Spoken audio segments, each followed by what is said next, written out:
வணக்கம். Our thinking is our life. Think positive, stay positive. எப்பொழுதும் மகிழ்ச்சியாக இருங்கள். நன்றி செலுத்துங்கள். நம் எண்ணங்களே நம் வாழ்க்கை. எப்பொழுதும் அதில் தெளிவாக இருங்கள். தற்பெருமையால் வந்த வினை. ஒரு நாட்டில் திறமையான சிற்பி ஒருவர் இருந்தார். அவர் எப்பேற்பட்ட சிலைகளையும் மிகவும் அழகாகவும் நேர்த்தியாகவும் வடிவமைக்க வல்லவர். அவருடைய திறமையை பார்த்து பலரும் அவரை பாராட்டியுள்ளனர். ஒரு நாள் அவரிடம் அந்த நாட்டின் மன்னன் ஒரு அழகான சிலையை வடிவமைக்க கூறியிருந்தார். சிற்பியும் அந்த சிலையை மிகவும் அழகாக வடிவமைத்து முடித்த பின்பு மன்னரிடம் ஒப்படைக்க சென்றிருந்தார். மன்னரும் அந்த சிலையை பார்த்துவிட்டு தான் எப்படி எதிர்பார்த்தேனோ அதைவிட மிகவும் சிலை அழகாக இருந்ததாக சிற்பியை பாராட்டி பரிசு வழங்கினார். மன்னன் சிற்பியை பாராட்டி பரிசு வழங்கிய விஷயம் நாடு முழுக்க பரவியது. இதனால் பலரும் இந்த சிற்பியை தேடி சிலையை வடிவமைக்க கூறியிருந்தனர். இதனால் சிற்பிக்கு சற்று தற்பெருமையும் தலை தூக்கியது. வருவோர் போவோர் இடத்தெல்லாம் தன்னுடைய திறமையை பற்றியும் தான் வடிவமைக்கும் சிலைகளில் ஒரு குறை கூட யாராலும் கண்டுபிடிக்க முடியாது என்றும் தற்பெருமை பேசிக் கொண்டிருந்தார் அந்த சிற்பி. அதுபோல் ஒரு நாள் இவர் தற்பெருமை பேசிக் கொண்டிருந்த நேரத்தில் அவ்வழியே வந்த முதியவர் ஒருவர் இதை கேட்டுவிட்டு அந்த சிற்பியிடம், இந்த உலகில் முழுமையானவர் என்பவர் யாரும் கிடையாது. எல்லோரிடத்திலும் ஏதாவது ஒரு குறை இருக்கும். 100% யாராலும் எந்த காரியத்தையும் சிறு குறை கூட இல்லாமல் செய்ய முடியாது என்று கூறினார். இது ஒரு இடத்தில் அவருக்கே தெரியாமல் ஏதேனும் சிறு குறைகளை விட்டு வைப்பர்.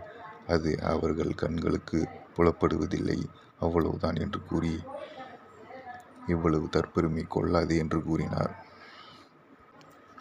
அதற்கு சிற்பி, மற்றவர்கள் அவ்வாறு இருக்கலாம், ஆனால் என்னுடைய சிலையில் யாராலும் எந்த குறையும் கண்டுபிடிக்க முடியாது என்று கூறி அந்த பெரியவரிடம் தற்பெருமை பேசிக்கொண்டு இருந்தார்.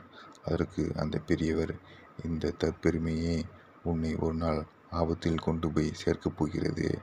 இந்த தற்பெருமையே உனக்கு வினையாக வரப்போகிறது என்று எச்சரித்தார்.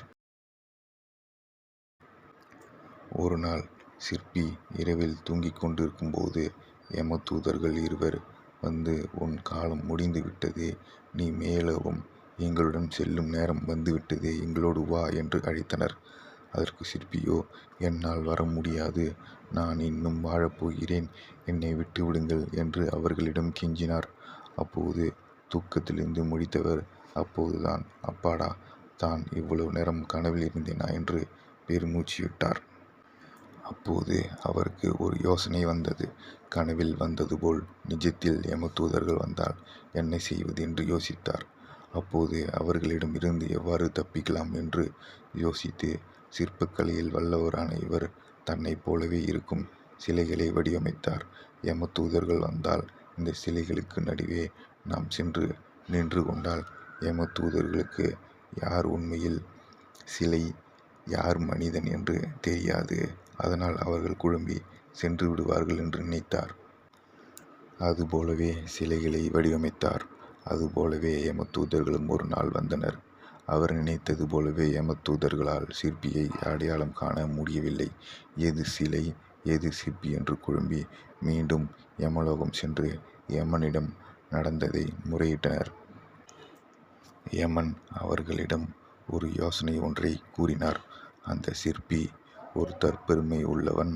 அவன் சிலைகளை பற்றி குறை கூறினால் அவனால் தாங்க முடியாது. தன்னுடைய சிலையில் எந்த குறையும் இல்லை என்று நினைப்பவன், அதை பற்றி தற்பெருமை பேசுபவன். அதனால் நீங்கள் அந்த சிலைகளிடம் சென்று, இந்த சிலையில் குறை உள்ளது என்று சிலைகளை பற்றி குறை கூறுங்கள். அவன் தானாகவே சிலைகளில் இருந்து வெளியே வந்து விடுவான் என்று யோசனை கூறி யமதூதர்களை சிற்பியிடம் அனுப்பி வைத்தார். யமன் கூறியது போலவே யமதூதர்கள் சிலையை பற்றி குறை கூறினர். அதை தாங்க முடியாத சிற்பி தன் சிலையில் என்ன குறை உள்ளது என்று கோபமாக அவர்களிடம் கேட்டார். அப்போது சிலைகளிலிருந்து வெளிப்பட்டார். அப்போதுதான் அவர் செய்த தவறு அவருக்கு புரிந்தது. தன் தற்பெருமையால் தான் மாட்டிக்கொண்டதை உணர்ந்தார். இதற்காகத்தான் ஒருவர் எவ்வளவுதான் வாழ்க்கையில் முன்னேறினாலும் தற்பெருமை கூடாது என்று பெரியவர்கள் கூறியுள்ளனர். நன்றி. வாழ்க நலமுடன் வளமுடன்.